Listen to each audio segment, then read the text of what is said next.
April the 16th is another day when we remember people whose lives were lost in an act of preventable violence. Every year, we add a few more dates to the calendar and pledge to never forget the innocent lives that were taken by a person who never should have gotten his hands on the weapon he used. And for many of us, we pledge to do whatever we can to make the most recent tragedy the last one we have to endure as a country. We march, we make policy proposals, and we do our best to make change. But inevitably, we lose our momentum. The gun lobby and the manufacturers behind them prevail again, and we return to normal until the next tragedy occurs. How many more dates will we add to the calendar before we take the actions we need to take to keep our schools, churches, theaters, and concert venues safe? How many lives will we lose to preventable gun violence before we take action to keep firearms out of the hands of people who shouldn't have them? On days like today, many years and many tragedies since Columbine, it can be easy to get discouraged and wonder what could possibly change this time. But friends, I believe there is a hopeful answer to that question, because this time there is something different, and that difference is you.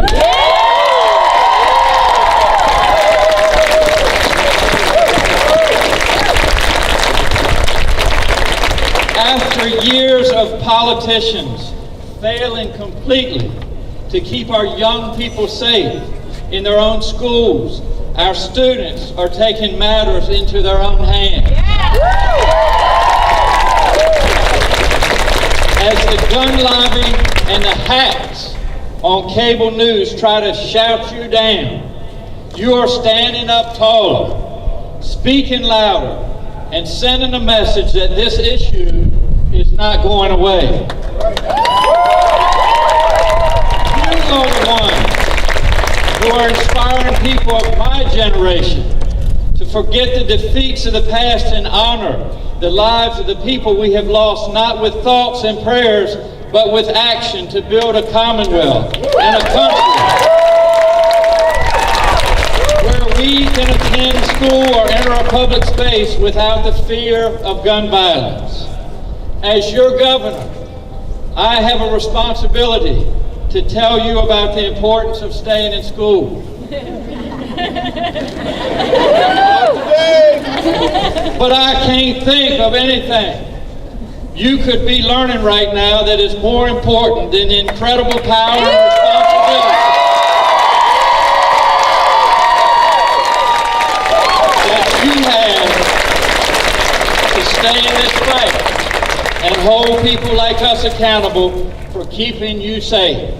So I want to thank you and tell you that this administration has your back every step of the way. So keep up the good work. Don't put down your energy. Don't give up your enthusiasm. You have heard me say this before. All of us up here are willing to work with everybody, to work with people from both sides of the aisle, to try to educate them, to tell them that we all need to stand up and fight for responsible gun ownership. But you know what? There are some times when you can't change people's minds. And so if you can't change people's minds, we need you to help us change their seats.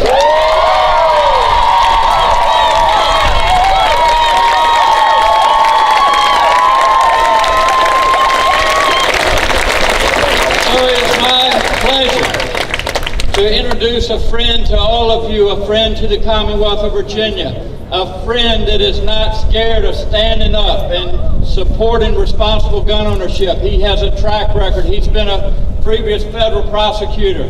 He walks the walk, he talks the talk. Please introduce and welcome to the stage the next speaker. I'm gonna get there. The 41st Lieutenant Governor of the Commonwealth of Virginia, Justin Fairfax. Our 73rd governor.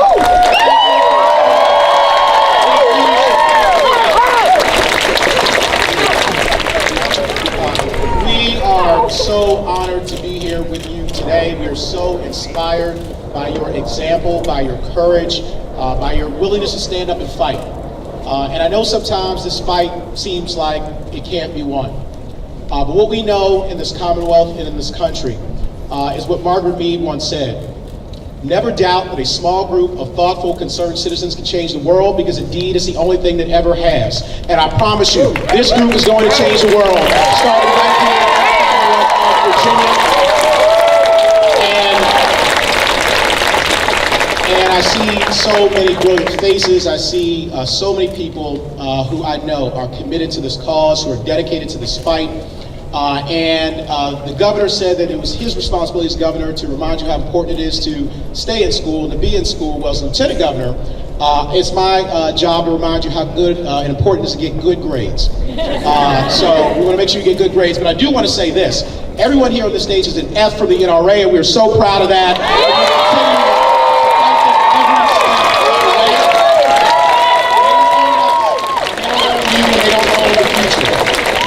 The future belongs to you. The future belongs to us. And people will often look at you and say that your future is bright, that you will do great things in the future. Our message to them is the future is now. We need change now in this country, in this Commonwealth. And we need you all to bring about that change. Please raise your hand if you're 18 years old. Raise your hand if you'll be 18 next year. Keep all your hands up. Raise your hand if you'll be 18 in the next 2 years. Raise your hand if you'll be 18 in the next 3 years. NRA, watch out. This is who's going to change the world. You have to register, show up at polls. That's how we can change that we are going to need.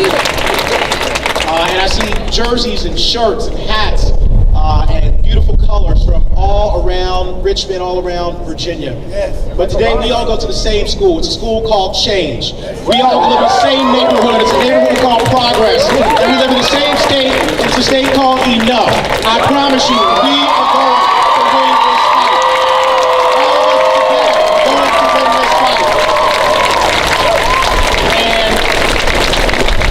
And I want to just conclude by saying this. We stood out here on January the 13th, a very cold day, and myself, our governor, our great attorney general, who I'm going to introduce, we took an oath of office to protect and defend the Constitution, to protect and defend all Virginians. And we stood right in this very spot.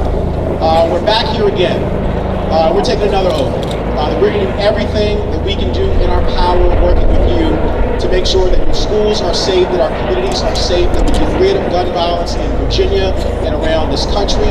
And on the other side of this Capitol is a statue of young, courageous Barbara Johns. So many of you may know, let it walk out of her school. That walkout ended segregation here in this country. This walkout is to end gun violence in this country. And thank you all for your courage. Keep going, keep fighting, do not stop. We will win.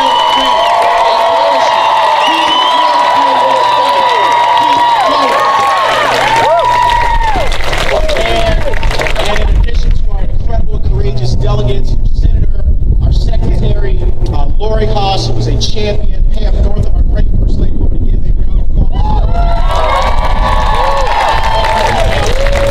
Secretary Brian Moran's a great secretary of public safety and homeland security. He's done tremendous work. We're so grateful for him. And another champion in this fight, a champion to prevent gun violence in the Commonwealth of Virginia and really around this country, is a man who is serving in his second term as Attorney General of the Commonwealth of Virginia. Mark Herring is a courageous public servant, a great man. Please welcome him to the stage, Attorney General